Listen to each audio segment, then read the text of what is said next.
அவங்க சட்டமன்றத்துக்குள்ளேயே சபாநாயகர் நாற்காலியிலேயே ரங்கநாதனும் அன்பழகனும் போட்டி போட்டு உட்கார்ந்து சட்டமன்றத்தை கேலி கூத்தாக்குனாங்க. எடப்பாடியார் முதலமைச்சரா இருக்கும்போது 2 பேரும் சபாநாயகர் நாற்காலியில உட்கார்ந்தாங்க. வேதனைப்பட்டார் தனபால், அன்றைக்கு இருந்த சபாநாயகர் தனபால் வேதனைப்பட்டார். ஒரு சட்டமன்றத்தை, ஒரு மாண்புமிக்க இந்த சபையை இந்த அளவுக்கு கேவலப்படுத்துகிறீர்களே, இது நியாயமான்னு கேட்டார். அந்த அளவுக்கு சட்டமன்றத்தில் அவ்வளவு அராஜகங்களை செஞ்சவங்க திமுக. அது ஒரு வன்முறை கட்சி. தலைவன் எவ்வழியோ தொண்டன் அவ்வழி. 89 அவங்க சேலையை பிடிச்சி இழுத்து அவங்களை மானபங்கப்படுத்தி, அவங்களை அவமானப்படுத்தி, கேவலப்படுத்தி, முடியெல்லாம் பிரிச்சு தலைவரி கோலமா ஒரு துரியோதன சபையில, துர்சாதன சபையில ஒரு பாஞ்சாலியின் துயில் உரிக்கப்பட்டது போல அவ்வளவு ஒரு அமக்களத்தை திமுக அன்னைக்கு சட்டமன்றத்தில் அரங்கேற்றிச்சு, நாடே பார்த்தது. அன்னைக்கு அம்மா வெளியே வரும்போது சொன்னாங்க, என்ன அவமானப்படுத்தி மானபங்கப்படுத்திட்டாங்க, ஒரு பெண் என்றும் பாராம நான் முதலமைச்சராகத்தான் இந்த சபைக்குள் வருவேன்னு சொன்னாங்க. செய்துதான். ஆக திமுக திருந்தாது. வன்முறையும் திமுக என்பது ஒட்டி பிறந்தது, பிரிக்கவே முடியாது. என்னவோ திமுகவும் வன்முறையும் திருந்தவே மாட்டாங்க, திருந்த மாட்டாங்க சார். இவ்வளவு அராஜகத்தையும் பண்ணிட்டு இன்னைக்கு சட்டசபையில லைவ் வேண்டாம் அப்படின்னு அரக்கர் கூட்டங்கள் மொத்தம் கிடந்து கத்துக்கிட்டு இருக்கு.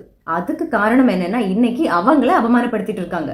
இது எல்லாத்துக்கும் காரணம் முந்தி அவங்க பண்ண அந்த கர்மா இப்ப அடிக்குது. ஆனா அந்த கர்மாவை ஏத்துக்க முடியாம, ஓடவும் முடியாம, ஒளியவும் முடியாம, அத்தனை வலியும் தாங்கிக்கிட்டு வெளியே காமிச்சுக்காம அப்படியே ஒண்ணுமே நடக்காத மாதிரி அழவும் முடியாம, சிரிக்கவும் முடியாம, திக்கி திணறி செத்துக்கிட்டு இருக்காங்க ஒவ்வொரு நாளும் டிஎம்கே. இப்படிப்பட்ட ஒரு அழகான ஒரு கர்மாவை கொடுத்த அந்த கடவுளுக்கும், இப்படிப்பட்ட ஒரு சௌகரிய கொடுத்த நம்ம சிஎம் விஜய் அவர்களுக்கும் மிகப்பெரிய நன்றி. விஜய் உங்க விஜய் உயிர்